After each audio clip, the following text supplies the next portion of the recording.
yes, stadium different चाहिन्छ तर existing stadium नै हाम्रो यस्तो ठाउँमा लोकेसन छ कि it's very convenient for everyone. रङ्गशालाको कुरा गरिरहेको छौँ हामी. So with the modern technology engineering team हैन सबै कुरा भन्दाखेरि चाहिँ त्यो existing जति हाम्रो 18,000 to 20,000 capacity छ त्यसलाई चाहिँ extend गरेर at least 10,000 in the next 2-3 years गर्न त्यति गाह्रो छ जस्तो लाग्दैन मलाई. Join us and let your child soar in the limitless possibilities. We let the children be who they are and what they can be. Kathmandu World School, a world-class school for a world-class learning.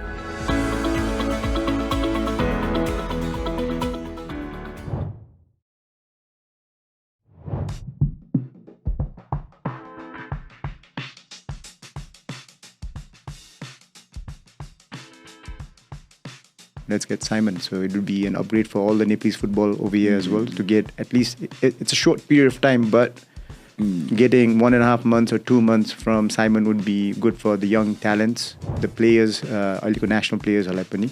So त्यसले गर्दा चाहिँ हामीले चाहिँ आफ्नो मात्र हैन तर चाहिँ फुटबल र एउटा प्रोफेसनली कसरी जाने भन्ने चाहिँ हामीले त्यो हेरेर चाहिँ साइमनलाई we appointed Simon.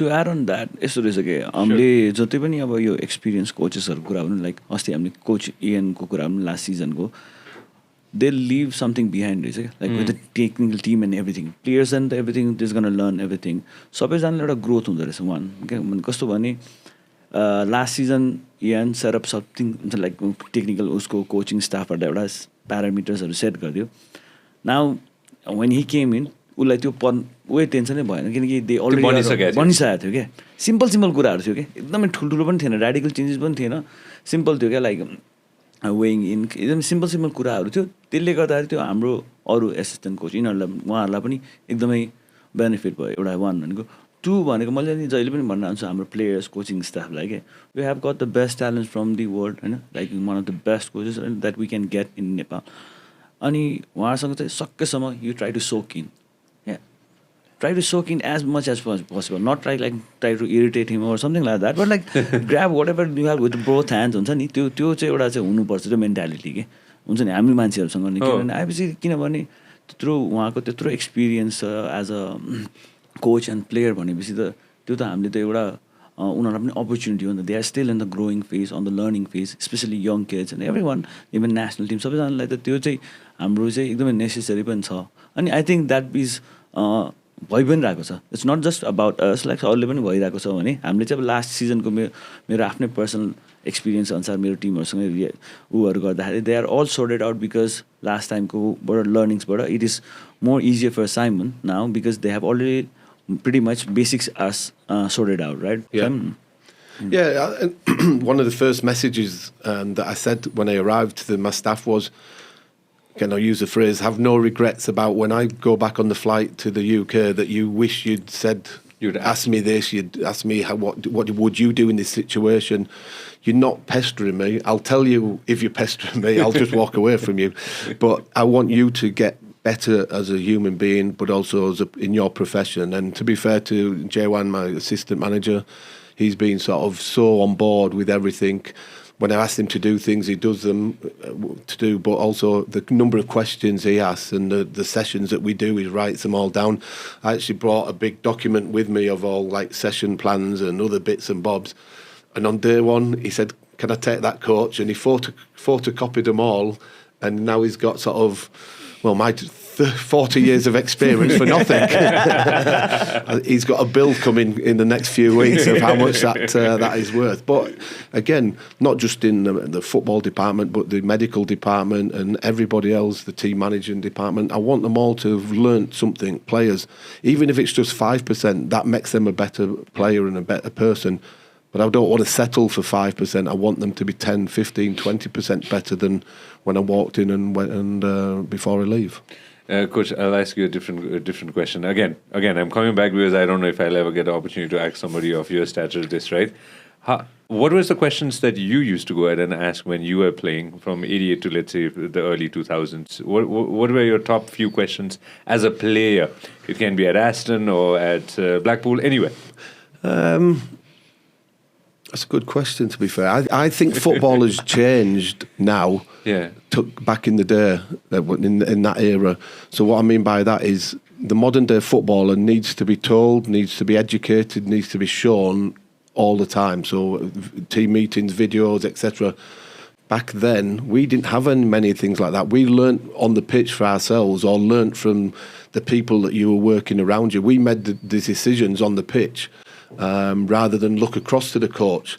Modern day now, I see so many players look across and go, where should I stand? I'm like, but when we played, we had to make them decisions ourselves. You learnt from the good, and you make some bad decisions, and that's what I'm saying. And when you learn, you're making decisions, and you make a bad one, you make sure you don't make the same mistake twice. Okay, yeah. But also, I would also speak to the more experienced players, as I mentioned, and ask him how I can improve. What did you think I could do here, there, and just, again, be a sponge and try and get as much information as possible. There's no harm in asking, right? 100%. Again, this is what I said to the players. Yeah.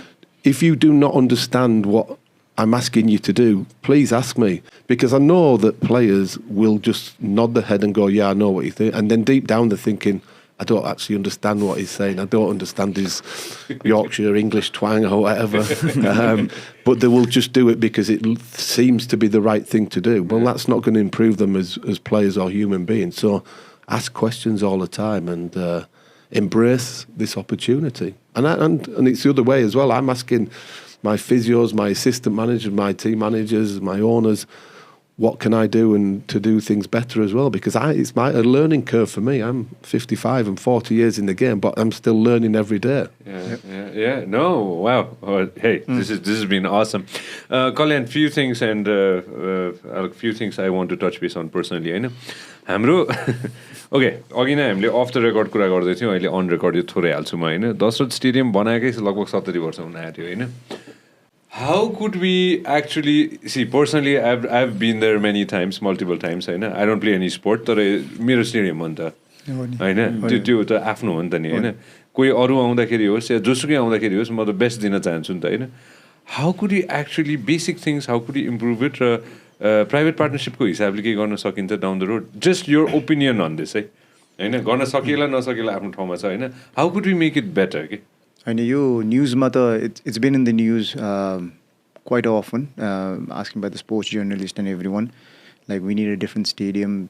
Yes, stadium different चाहिन्छ, तर existing stadium नै हाम्रो यस्तो ठाउँमा location छ कि it's very convenient for everyone. रङ्गशालाको कुरा गरिरहेको छौँ हामी. So with the modern technology engineering team हैन, सबै कुरा भन्दाखेरि चाहिँ त्यो existing जति हाम्रो 18,000 to 20,000 capacity छ, त्यसलाई चाहिँ एक्सटेन्ड गरेर at least 10,000 in the next 2-3 years गर्न त्यति गाह्रो छ जस्तो लाग्दैन मलाई हैन. यहीँ केही हाम्रो चाहिँ इन हाउस नेपालकै इन्जिनियरिङ टिमहरूले पनि त्यो चिज चाहिँ गर्न सक्नुहुन्छ होला. त्यो कसरी चाहिँ हुन्छ भने चाहिँ मेरो पोइन्ट अफ भ्यूबाट चाहिँ जसरी चाहिँ म धेरै टाढा पनि जान्दिनँ, not looking at the western world like European countries, just close by India नै हेर्छु जहिले जे पनि इक्जाम्पलहरू, because we have very much everything is very similarity. जस्तै AIFF all India football federation र FSDL जुन चाहिँ उनीहरू चाहिँ एउटा चाहिँ गभर्मेन्ट बडी र एउटा चाहिँ जुन प्राइभेट कम्पनी चाहिँ कोलाबरेट भएर चाहिँ गरेको छ. त्यसले गर्दा चाहिँ आजको दिनमा चाहिँ ISL चाहिँ इट्स रनिङ इन अहिले चाहिँ 14 वर्ष भयो होला ISL को चाहिँ रनिङ भएको. उनीहरूको आफ्नो स्टेडियम्सहरू छ, सबै कुराहरू चाहिँ गरेको छ. सो त्यो अनुसारले पनि हामीले चाहिँ एउटा सिम्पल कपी एन्ड पेस्ट चाहिँ हामीले गर्न सक्छौँ.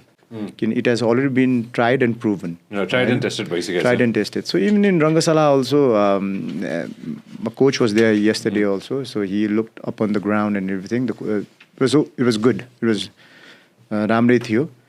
In terms of capacity, यो year चाहिँ हामीले त्यो ठुल्ठुलो इभेन्ट्सहरू हेर्न पायौँ हैन, which was good. SAF Women Championship को लागि त्यत्रो ठुलो crowd भनेर त I think even the Indian coach who came in over here was like, SAFF woman championship चाहिँ नेपालमै हुनुपर्छ भन्ने चाहिँ उहाँले चाहिँ एउटा चाहिँ स्टेटमेन्ट पनि भन्नुभएको थियो. स्पोन्सर सुन्नु है राम्रोसँग. सो हिजो भर्खर पनि एउटा चाहिँ नेपाल सुपर लिग जुन चाहिँ मेन्सको भइरहेको थियो, वुमेन्स सुपर लिग पनि हुनुपर्छ भन्ने चाहिँ एउटा चाहिँ क्यालेन्डरमा चाहिँ राख्नु भएको थियो. So which is a very positive नोटमा छ.